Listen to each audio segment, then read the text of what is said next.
ombro, joelho e pé, joelho e pé, cabeça, ombro, joelho e pé, joelho e pé. Bom, pessoal, no último vídeo eu falei com vocês que tinha alguns analistas de mercado falando que o Bitcoin, se ultrapassasse uma determinada barreira de preço, que seria essa resistência aqui, se ele ultrapassasse essa resistência, o preço ia disparar, só ia parar lá nos 120 mil dólares. Essa tese é sustentada pelas pessoas que gostam de analisar, digamos, fazer uma análise gráfica, uma análise técnica do preço do Bitcoin. Esse tipo de análise, eu vou tentar explicar aqui para as pessoas que não são do mundo financeiro, é uma análise muito comum para ações e para outros tipos de ativos, como ouro, commodities, etc. Ela parte do pressuposto de que o mercado não tem manipulação, para começar, né?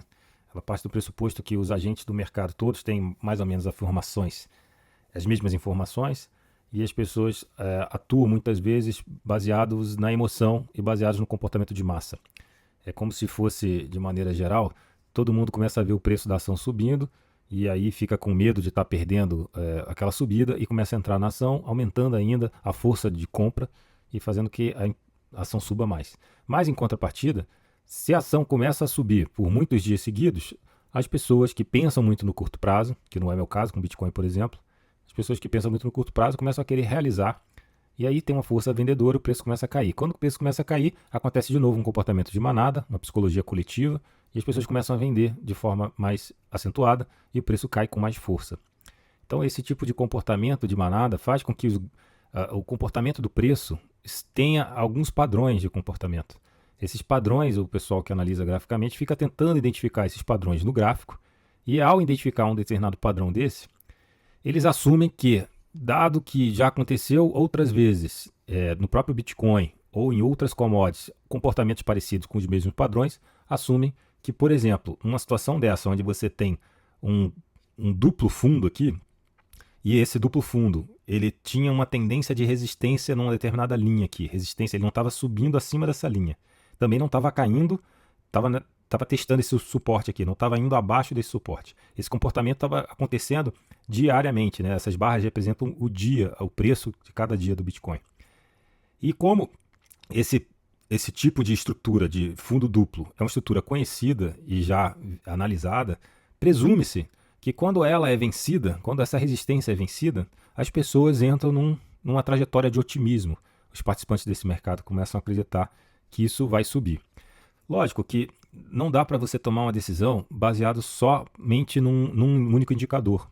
Você provavelmente vai tomar a decisão baseado também olhando para o aspecto macro. Digamos que você vai olhar, por exemplo, como é que está as decisões do Trump. Você também vai olhar aspectos técnicos do Bitcoin para saber como é que está o hash rate, né, a taxa de mineração. Você tem muito minerador ainda minerando Bitcoin. É uma tendência de alta que ainda vai ter uma tendência de alta baseado na quantidade de mineradores que estão entrando no mercado. Você tem que analisar também como é que está a liquidez mundial, como é que está o M2. Esse eu já falei sobre isso, vou até mostrar aí um gráfico para vocês do M2. Então, baseado em vários indicadores, e aí inclusive você pode usar também a média móvel dos últimos dias, verificar se está condizente. O que é a média móvel dos últimos dias?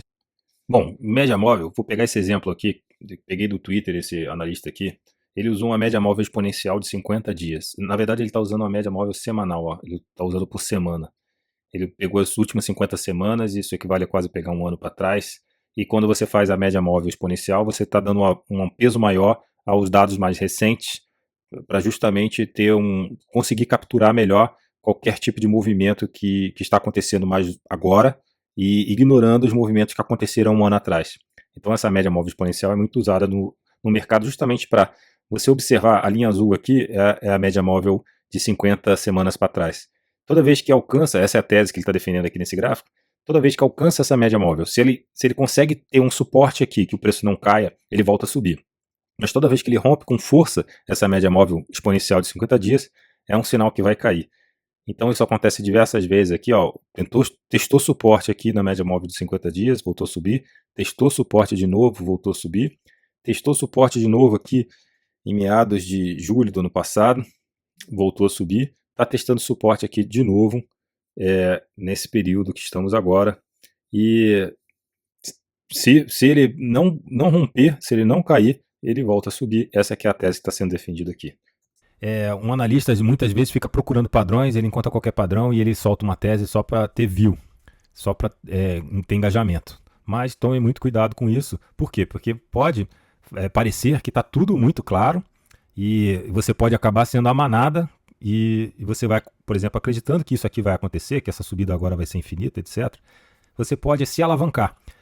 O que seria se alavancar? É você pegar dinheiro emprestado para comprar Bitcoin. Então imagina que você só tem R$ 1.000 para investir, mas você está achando que vai subir muito o preço. Você pega R$ 10.000 emprestado, compra R$ 11.000 em Bitcoin e espera que ele suba rapidamente e você consiga vender lá na frente esses R$ 11.000, você consiga vender por R$ 20.000.